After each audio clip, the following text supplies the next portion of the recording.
Hello, I'm Virginia and I am a freelance medical writer, and this is my story of how I got into medical writing. So you can follow along and see the step-by-step process that I went through from experience, and you can see if it works for you too. So the first thing I did when I wanted to become a medical writer is I set up a blog on WordPress for free, and I started writing about a topic that I know a lot about. So this made me feel really confident because I was really excited and I had to make it work because I needed a job. I needed to figure out how to start working and how to make money online, if you like. And I had just moved country from the UK to Germany.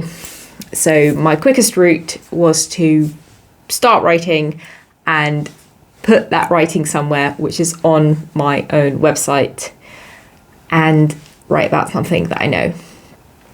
So once I did that, I then went on Upwork because my husband's friend recommended that I put a portfolio of some sort on that website and give myself a profile page. And then an online doctor actually reached out and said, "We really like your blog that you've been writing about travel health, and we have products on our online doctor service that we want you to review the pages for." So I said, okay. And then I thought, oh, I don't actually know how much to charge. I have no idea what I'm doing. And so I went on Google and I found that most writers charge 1 penny per word. And this was my biggest mistake. And I wish that I could turn back time and tell myself to not do that. And I should have thought about how long it would take for me to read the writing. And I should have asked for a sample of the writing before I actually did the work, so I could estimate how much time I would need to actually review that piece of content or that product page. So what happened was I ended up reviewing 70 pages and I got paid about $12 per page, and each page took me about 2 to 4 hours. So if you do the math, I was very underpaid. So I learned a lot. I learned a lot about SEO, which is search engine optimization, and putting the right keywords in the right places. And it was great to do because that's how I earned my first testimonial. It was very hard. And I was working part-time at my husband's school at the same time as well. So the next thing that I did was set up a LinkedIn profile. And my first ever LinkedIn post was, "Hi, I'm looking for opportunities. Let me know if there's anything you think I can do." And crickets. There was no one on LinkedIn that responded to my post. I think one person liked it, and it must have been someone that I knew from school after graduating, 7 years ago from university. And the way that I started networking afterwards was to search for medical writing groups. And then I decided, actually, I'm going to create my own community because I can't see any other healthcare professionals who are medical writers. And they must maybe exist, but then also, in general, maybe other people want to get into medical writing and I can help them learn from my experience. So I then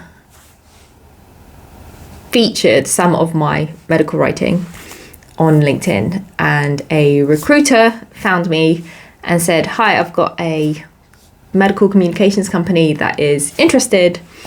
And that's how I got my first job. I did an interview and I mentioned that I had done 70 product pages for an online doctor. And they said, "Oh, we have a client that also needs you to do that." So that client turned out to be Sava Online Doctor and As the Online Doctor. So they wanted to launch an online doctor because they didn't have one. And this is back in 2021 when COVID was still happening and everybody wanted to get online because you couldn't physically go outside. There was the whole lockdown situation. So that's how I got into it. I essentially started writing my own blog, went on Upwork, then created a LinkedIn, and a recruiter found me. And I was reaching out to people. I was trying to connect with as many people as possible. And I did join EMWA, the European Medical Writing Association. And I joined their Getting Into Medical Writing group. And so I was networking with people like Peter Llewellyn and Genia and some lovely other people as well. And that was great. And I was building a community as well. And I also got onto Reddit. So the Medical Writers Forum on Reddit is amazing. And that's where I met Krish. And I also met another person called Dr. Alex Evans, who's fantastic. He's on the podcast. And he interviewed me for one of his articles that he was writing for GoodRx, which is a company in America. And I spoke about my experience as a pharmacist. And at the same time, actually, I won a competition for Abraham the Pharmacist to write scripts for his YouTube channel.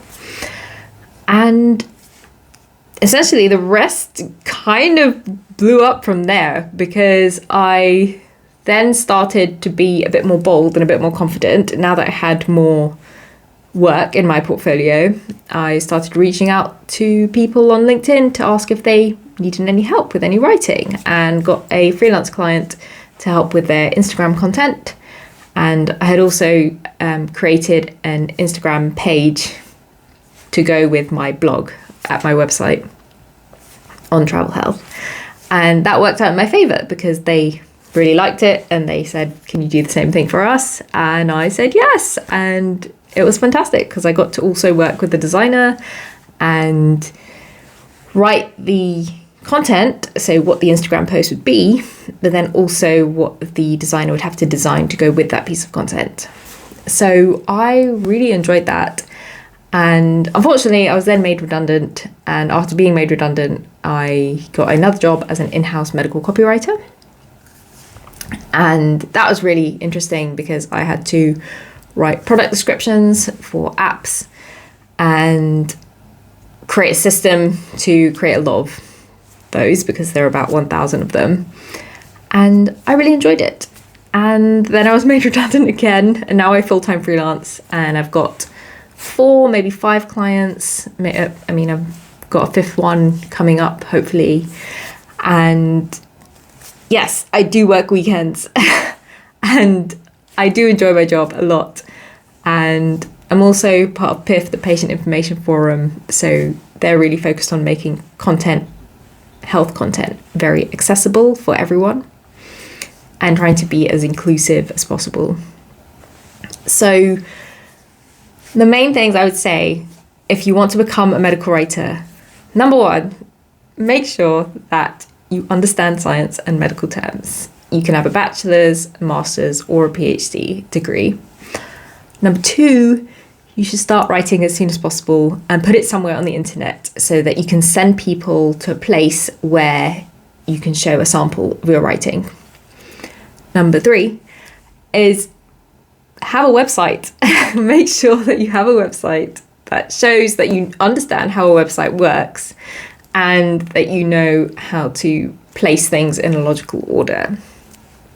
And number 5, make sure you get on LinkedIn. Please make your profile as best as you possibly can.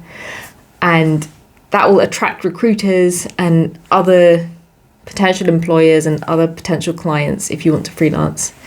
And use the jobs board on LinkedIn as well. You have so many options on LinkedIn, and you do not have to apply for an entry-level role as a medical writer. You can apply for an associate medical writer role, and you can also apply for a content manager role, or an editing role, or a proofreading role. There are so many ways to get into medical writing. So try not to feel like the whole world is against you and you're feeling disheartened because you've been rejected so many times. Trust me, I have been there. It has been difficult to be made to find a completely new career moving country. First of all, that's totally remote. And then being made redundant twice, I've faced a lot of rejection, but that's only made me more determined. And it's the people who don't quit that end up getting what they want. So keep that mindset and you can definitely become a medical writer. It's hard, but it's worth it if you want it bad enough. So keep going. And it's also not the only thing that you have to choose from. There are lots of other things. If you decide that you've put as much effort as you possibly can into trying to become a medical writer and it's just not working, then you can try other ways and you can keep trying with trying to get into medical writing in future. So put it to one side, go get that experience, do that writing, try and network, get to meet the right people, get that mentoring, do that course, read those books, and then keep going. You will eventually get there, even if you have to take a break from trying to make it happen. So don't give up. You can do it. And if you haven't already, check out our group on LinkedIn. I'll leave a link in the description box below. And we also have courses, if you're interested, link in the description as well. So in my next video, I'll be talking about what an associate medical writer is.